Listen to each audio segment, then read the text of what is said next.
Morning guys, thank you for tuning in for another video. Welcome back. And I know the major backdrop of today's news is coming very close to a bill being passed for the stimulus that our economy at this point so needs. I am keeping my eye on that. As soon as something is passed, we have literally we know exactly what everyone is getting. I will have a video for you guys. Meanwhile, this one is a little different. It's basically nothing to do with stimulus or any of the the PPP loans or anything. It is just a business structure video. The reason I'm making this video is because lately I've had this discussion with my clients a lot more than I would like to. I thought this would be a perfect one to make because I'm sure there are a lot more people who have the same question. So this would be perfect for anybody looking for answers. And then I also hope to send this to all my clients who going forward ever asks me the same question. Should I have corporate in Nevada or Wyoming? So let's begin. Basically, what I'm gonna do with this video is we're gonna assume a character, call him Alex, lives in California, starts a corporation and narrows it down to Wyoming. Wyoming seems to be doing anyways an awesome job in terms of internet marketing for registering your businesses in their state. And so kudos to them. But that being said, I'm not sure the people who are falling for it are doing anything good for themselves. So let's see if that would be a great idea, or definitely why not. So Alex, for all practical reasons, lives in California, breathes in California, does business in California.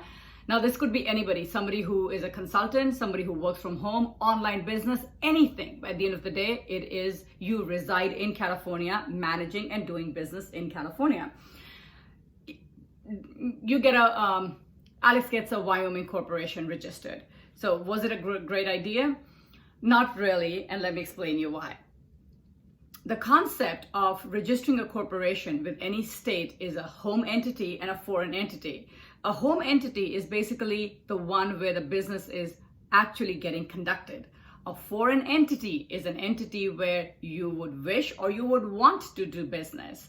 So that's not like your main place. I mean, if I have my online business and I'm selling throughout the country, if my business is actually getting run from California, my domestic entity is California, every other state is a foreign entity for me. So this person, our client Alex, California resident, has opened up in Wyoming, it registered his LLC in Wyoming, and now is a domestic corporation for Wyoming, for the state of Wyoming. Now, because he wants to do business in California, surprised to know, California would not let you register even or open a bank account if you are not registered in California. And most likely what will end up happening is my client would have to open up a LLC or register their LLC in California as a foreign entity. So as of right now, you have one LLC, there's one entity, but then they have two registrations, the Wyoming domestic, California being the foreign entity. Now, like I said, the business is running in California. Technically, a Wyoming corporation, if it doesn't register in California, in this case my client does, but let's say there are a lot of people out there who don't. Now, all of a sudden, a Wyoming corporation is doing or illegally doing business in California because you are not registered in California. And hence, most of the business entity, especially a bank, will want you to be registered as a foreign corporation in California so that you can have a bank account and do business in California. Which you would have to, because other than that, you're looking at huge penalties and fine from the state of California if you are not doing what you need to be doing. I do want to reiterate, which I've done in a lot of my videos, California especially is very strict with its corporate laws. It's very strict with its tax laws. They will find you if they think you owe them taxes. So you're not getting away with without paying California taxes, no matter what you try. There's a reason Elon Musk just left, because you just cannot not pay California taxes if you are a legit California business. Now, at the end of the day, my client Remedies, he registers himself as a California foreign entity. Now, what's happening is because he's registered as a domestic in Wyoming, a foreign in California, now it's the same entity, but would have two different LLC filing, two different state fees to pay, and two different requirements. The annual requirement, the California has a Secretary of State and the annual filing statement that it needs to pay. So all of a sudden, instead of having one corporation, you are now dealing with two different requirements to fill for the two different states that you are now dealing with. It definitely becomes a lot more complicated than anybody would have otherwise bargained for. When I say doing business, what it means is the state where you are running and operating your business or whatever you're doing from, not where your clients are, where you're shipping your stuff or where you are providing services. I have clients all over the country, but I am a California corporation because I am running my business from California. So doing business is where you're running the business from, not who you are catering to. I hope that's clear. Now, the other problem is a legal jurisdiction. That I do realize is a very big factor for a lot of people who think, oh, if I'm a Wyoming or a Nevada corporation, the legal jurisdiction is going to side by me when I'm in a lawsuit or anybody comes calling for, if something happens. We do live in a very litigious society. Now, keep in mind, the problem is anybody who is filing a lawsuit is most likely, it's literally a public information for them to realize, and later very easily can be proved in the court that your corporation is not really a Wyoming or a Nevada corporation. It's going to be a California corporation. At least for my client, it'll be very easy for anybody who literally wants to go after them to be able to prove it's a California corporation. And there's a very high probability the judge is going to go that route. And with that being said, all of a sudden, one of the biggest reasons you got a Nevada or a Wyoming corporation is out the door, because your laws that's going to prevail for that lawsuit are not going to be Wyoming or Nevada. It's going to be California. So that kind of like takes away a huge chunk, because I know that's a very big factor for a lot of my clients when I do talk to, that they cannot, it's harder for them to come after me personally if I am a corporation registered in Wyoming or Nevada. Well, that's not the case. Second, that I hear a lot is definitely lower fees. True, a lot lower fees when compared to California, in Nevada or Wyoming for that matter. But keep in mind, because you are now a foreign corporation listed in California, at least in this case, my client, he will anyways now have to be paying California fees, which had he not registered in Wyoming, he would be only paying California. But now because he's registered in Wyoming as a domestic corporation, he's paying the lower Wyoming fees on top of the fact that he still is now required to pay California fee.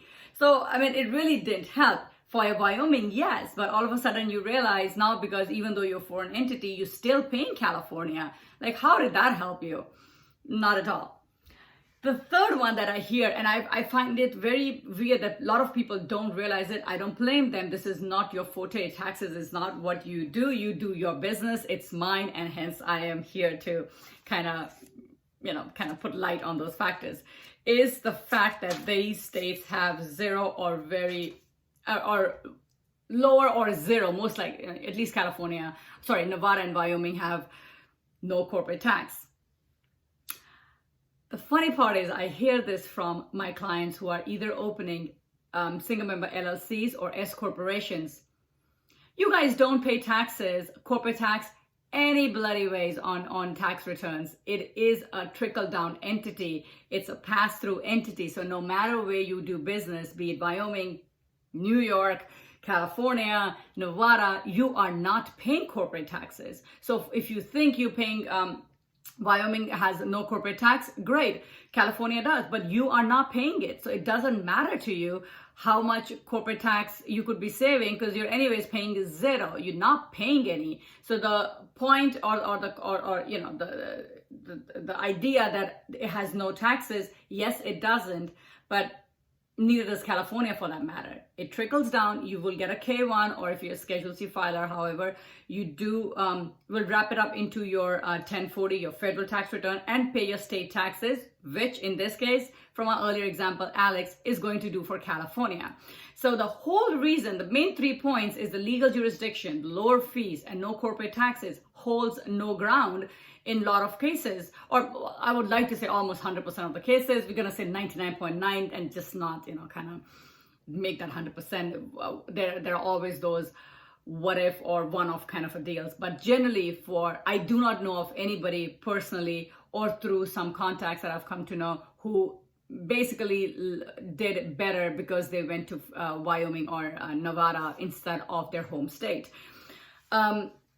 The problem is it's better if you guys are one of those who have corporations in those 2 states, you might as well dissolve it and make your state the domestic state, because the longer you keep this on, the harder it is to again, you can always do it. It's just a bigger headache. You've got to do the bank account needs to be closing. You need to re-register the LLC in the domestic, the new LLC into, you know, and then you've got to update the IRS regarding the changes. So you do not want to get into that, the headache. So you might as well, from the get-go, drop the idea of a Nevada or a Wyoming and stick to your home ground, because the way the tax system works in this country, it's hard to get away with what you were trying to achieve, at least in this scenario. There are other things that of course work. That's a whole different story. But the whole point of having a corporation registered in these 2 states, or any state for that matter, other than your domestic or wherever you're doing business from, does not usually make sense. I hope that you got the point. You got your answers. And like I said earlier, if you do have any questions, feel free to put them in the comment section below, and I will definitely reply. Thank you very much for giving me your time. I, like most of my videos, will end this one with a positive quote as well. I found this one by Thomas Edison, and it goes like this: I have not failed. I've just found 10,000 ways that won't work. With that, you guys have a good day, and I'll see you soon. Take care.